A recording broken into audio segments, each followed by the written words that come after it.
Bienvenue dans cette nouvelle édition du QG Week-end. Au sommaire de ce journal, le président de la transition prêtera serment lundi au Gabon, le général Brice Oligui Nguema, qui avant poursuivi ses consultations ce vendredi. Le général s'est entretenu avec les responsables des partis politiques. Il a plaidé pour des institutions plus démocratiques. Élections municipales et régionales, les Ivoiriens étaient aux urnes ce samedi pour un scrutin test avant la présidentielle de 2025. Un scrutin aux enjeux nationaux pour le RHDP au pouvoir et pour les partis d'opposition, le PDCI et le PPACI. Les conséquences du changement climatique, le continent africain responsable de seulement 4% des émissions mondiales de CO2 paie le plus lourd tribut. L'Angola est l'un des pays les plus exposés. La question de la lutte contre le réchauffement climatique sera au cœur d'un sommet qui s'ouvre lundi au Kenya.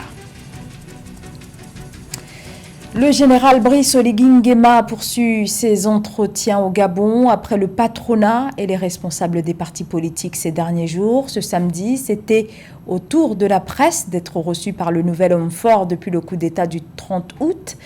Il a annoncé devant les femmes et hommes des médias vouloir faciliter le travail des journalistes dont l'exercice était perturbé sous l'ancien gouvernement. Le président de la transition a déclaré souhaiter garantir la liberté de la presse. Le général Oligui Nguema a tenu aussi à souligner que l'une de ses premières mesures a été de rétablir l'antenne de nos confrères de RFI, TV5 et de France 24 occupée par l'ancien gouvernement. Dans cet entretien, le président de la transition est également revenu sur le processus électoral. Il a indiqué que pour les nouvelles autorités, l'élection est dissoute alors que l'opposition tente de défendre la victoire qu'elle revendique à la présidentielle organisée le 26 août. Le candidat de la plateforme Alternance 2023, Albert Ondo-Ossa, entend que son élection soit reconnue par les militaires. Depuis le coup d'État, le général Brice Oligui Nguema, on l'a dit, s'est lancé dans une série de consultations avec, dit-il, les forces vives de la nation. C'est ainsi que les responsables des partis politiques ont été reçus vendredi.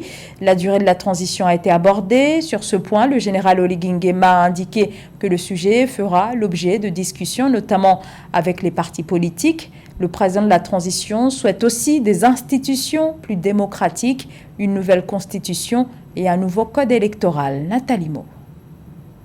Le 1er septembre 2023, le président du Comité pour la transition et la restauration des institutions CTRI du Gabon, le général Brice Oligui Nguema, a enchaîné des rencontres avec des partis politiques, le corps diplomatique, les organisations internationales et 200 chefs d'entreprise. Lors de ces assises, le dirigeant gabonais a promis une nouvelle constitution et un nouveau code électoral. Des préalables qui, selon lui, visent à institutionnaliser la démocratie dans le pays après la dissolution des institutions étatiques lors du coup d'État du 30 août 2023.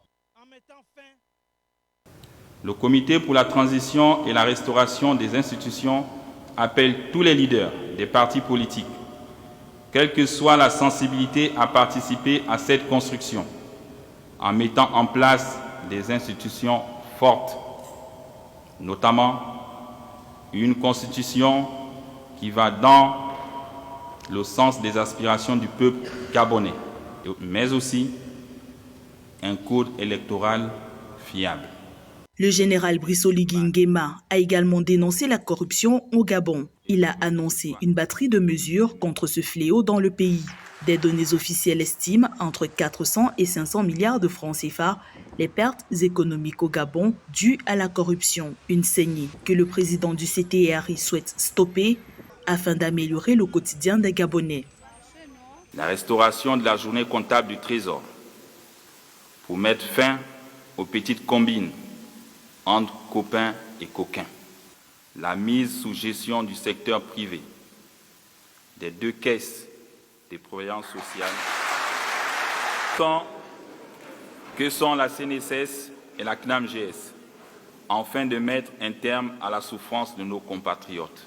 Lors de ses consultations avec les forces vives de la nation, le général Brice Oligui Nguema a annoncé sa prestation de serment au poste de président de la transition le 4 septembre 2023. En prélude à cet événement, les autorités de transition ont rouvert les frontières du pays le 2 septembre 2023. Cependant, les partenaires internationaux du Gabon continuent de dénoncer le coup d'État contre le président Ali Bongo Ondimba. Le 1er septembre, l'Union africaine a suspendu le pays d'Afrique centrale de toutes ses activités et de tous ses organes jusqu'au rétablissement de l'ordre constitutionnel.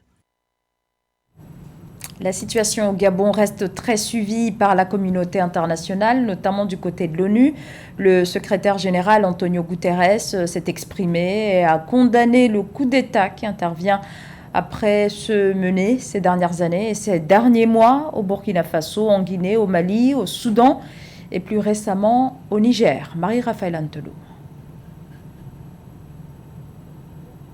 Le 31 août 2023, le secrétaire général des Nations Unies, Antonio Guterres, a dénoncé la recrudescence des coups d'État sur le continent africain. Ces coups d'État qui ont débuté au Mali le 18 août 2020 ont très vite produit un effet domino selon le chef de l'ONU en se répandant en Guinée le 5 septembre 2021, suivi par le Burkina Faso le 30 septembre 2022 et ensuite s'est produit au Niger le 29 juillet 2023 pour se reproduire au Gabon le 30 août 2023, alors qu'un jour plus tôt, le président déchu Ali Bongo venait de briguer un nouveau mandat avec un suffrage de 64,27% des voix. Pour les Nations Unies, les militaires ne sont pas les ressources les plus adaptées pour gérer les tensions au sein des démocraties. Plusieurs gouvernements africains font face à des problèmes de gouvernance profondément ancrés. Cependant, un gouvernement militaire n'est pas la solution. Au contraire, il aggrave les problèmes, ne peuvent pas résoudre des crises, ne peuvent que l'empirer. J'exhorte tous les pays à établir le plus rapidement possible des institutions crédibles.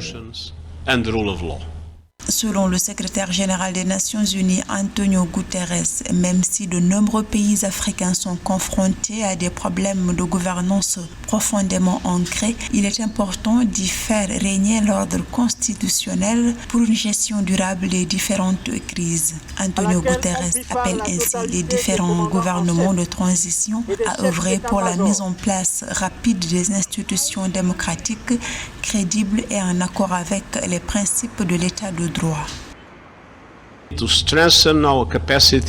Pour renforcer nos capacités à soutenir les différentes institutions africaines, l'Union africaine, les différentes organisations régionales dans leurs efforts diplomatiques visant à ramener la paix, la stabilité et la démocratie au continent africain, nous devons créer des conditions pour permettre aux Africains de pallier aux causes majeures des problèmes qu'ils rencontrent.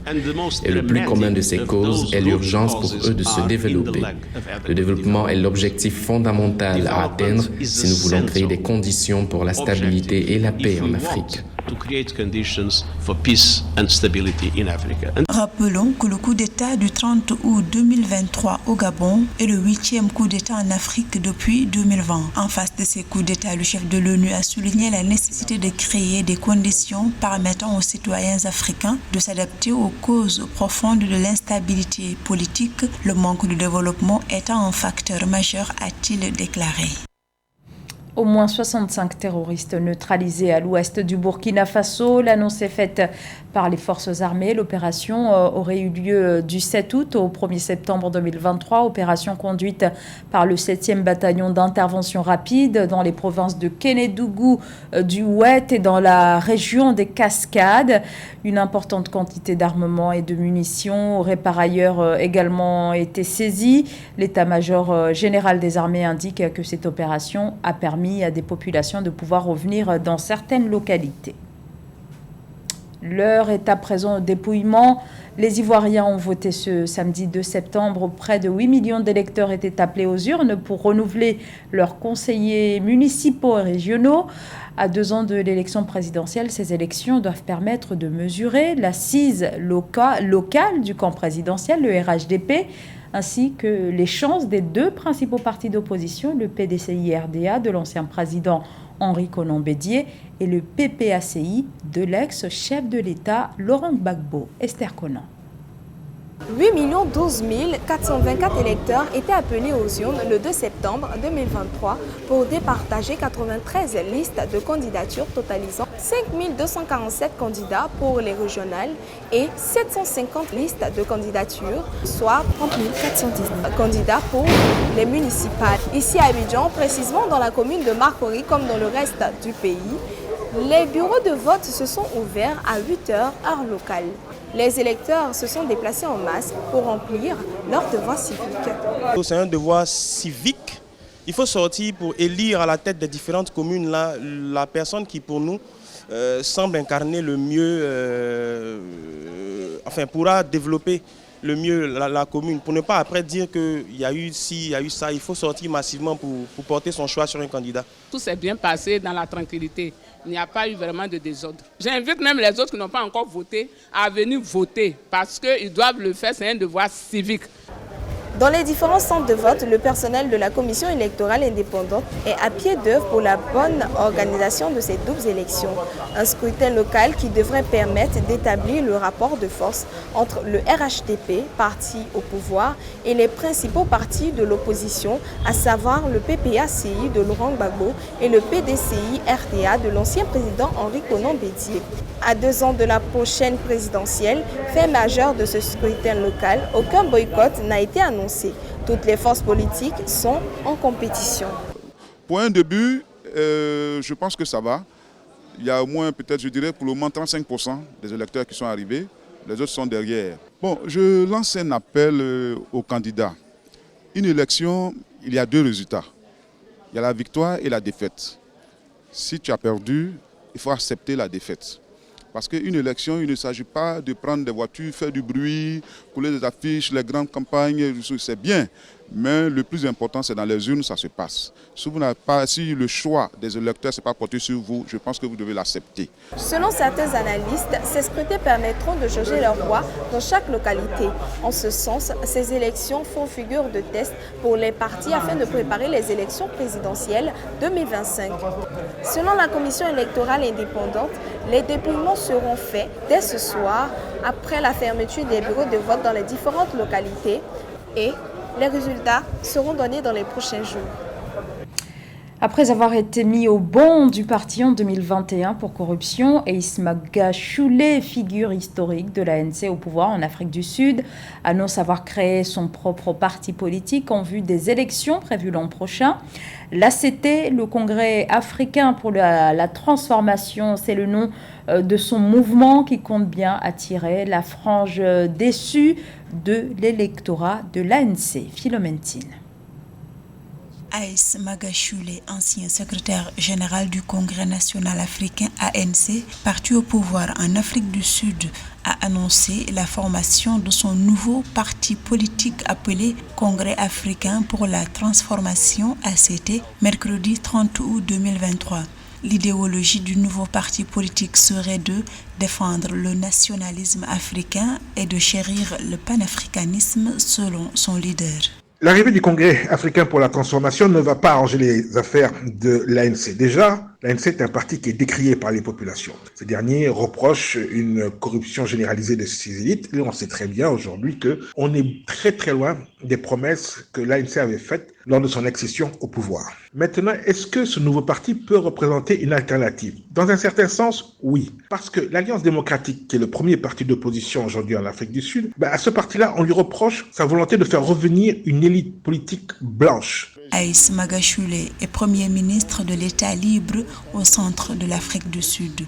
Il a été expulsé de l'ANC en juin 2023 et est également accusé d'implication dans un système d'appel d'offres corrompu.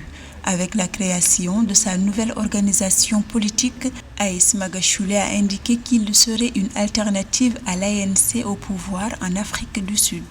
Et quand on connaît l'histoire de l'Afrique du Sud, on sait que les populations seraient capables de voter par défaut pour le maintien de l'ANC parce qu'ils ne veulent pas voir revenir des Blancs qui pourraient remettre en cause les acquis de la lutte contre l'apartheid. Donc, si cette nouvelle formation, le Congrès africain pour la transformation, réussit à capitaliser, à cristalliser autour d'elle le mécontentement des populations noires qui sont largement majoritaires en Afrique du Sud contre l'ANC, là, l'ANC devrait quand même s'inquiéter lors de la prochaine élection générale. La création de cette nouvelle formation politique intervient alors que les élections générales en Afrique du Sud sont prévues en avril 2024. L'ANC était passée sous la barre des 50% lors des élections locales de novembre 2021 avec seulement 46% des voix. Des chiffres qui, de l'avis de certains analystes, révèlent l'affaiblissement de l'historique parti politique sud-africain. Le sommet africain pour le climat s'ouvre demain lundi à Nairobi, au Kenya. Du 4 au 6 septembre, les discussions vont porter sur les défis posés par le changement climatique. La thématique de ce sommet tourne autour de la promotion de la croissance verte et des solutions de financement de l'action climatique en Afrique, où l'urgence est bien réelle. Illustration en Angola dans ce sujet de Joël Ballot. Les 2 tiers de la population angolaise dépendent de l'agriculture pour leur alimentation, leur revenu et leur emploi. Seulement, l'impact du changement climatique s'est considérablement accéléré ces 40 dernières années, avec une hausse d'environ 1,4 Celsius de la température moyenne annuelle. En conséquence, plus de 1,2 million de personnes sont confrontées à des pénuries d'eau. Pour pallier le problème, le gouvernement s'est engagé en marge du sommet africain du climat à multiplier ses efforts en faveur de la sécurité alimentaire et nutritionnelle. O que traduz a força.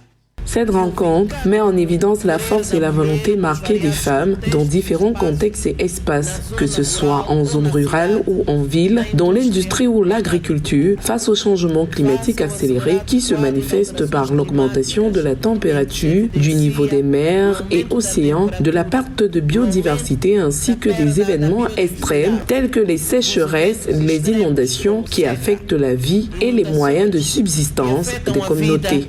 Os meios de subsistência das comunidades. Selon la Banque mondiale, si rien n'est fait en matière de lutte contre le changement climatique en Angola, l'agriculture sera durement touchée avec une baisse de productivité agricole estimée à 7%. Face à cette situation, le gouvernement angolais a entrepris la construction de plusieurs canaux. Ces derniers vont permettre d'améliorer la sécurité hydrique et alimentaire en luttant contre l'expansion de la sécheresse.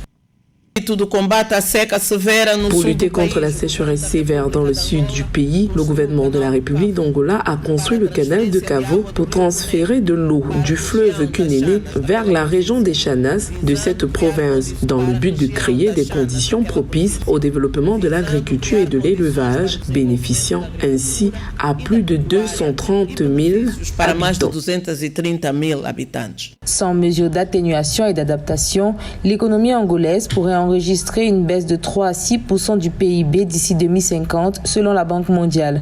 Pour une action concertée de lutte contre les changements climatiques en Afrique, l'Angola prendra part au sommet africain sur le climat qui se tiendra à Nairobi au Kenya du 4 au 6 septembre 2023. Cette rencontre est pour l'Angola un appel plus inclusif dans la lutte contre le changement climatique en Afrique. C'est la fin de ce journal. Merci de votre fidélité. L'actualité continue sur Africa 24.